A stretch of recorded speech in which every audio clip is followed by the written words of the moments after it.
Il était l'homme politique le plus populaire du Portugal, admiré par ses pairs, de gauche comme de droite. L'ancien président socialiste Mário Soares a marqué de son empreinte l'histoire politique portugaise pendant 4 décennies.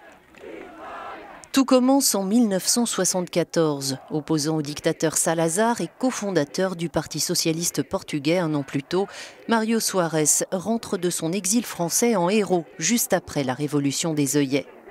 Homme clé de la transition démocratique, il participe au premier gouvernement provisoire et à l'Assemblée constitutionnelle. Il est chargé de l'indépendance des colonies et devient ministre des Affaires étrangères. Il est élu Premier ministre pour la première fois en 1976. Né en 1924 à Lisbonne, Mário Soares s'est engagé très tôt en politique pendant ses études d'histoire et de droit.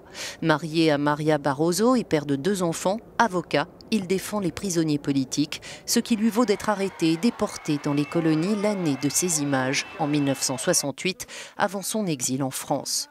Architecte de l'adhésion du Portugal à la communauté économique européenne, en tant que Premier ministre, il se présente à l'élection présidentielle en 1986 et est élu pour la première fois.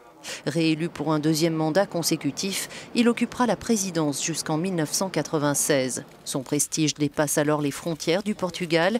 Il obtient des dizaines de prix, comme ici en Afrique du Sud, ou encore le prix européen Robert Schuman.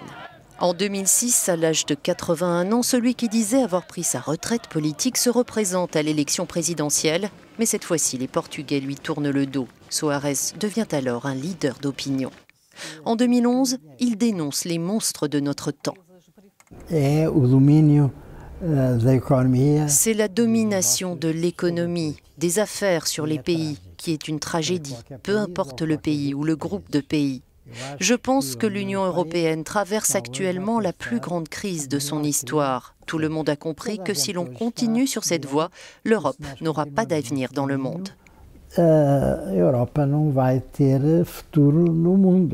Jusqu'à la fin, il s'est engagé pour la démocratie. Le voici devant la mairie de Lisbonne lors d'une minute de silence en solidarité avec les victimes de l'attaque contre Charlie Hebdo en janvier 2015.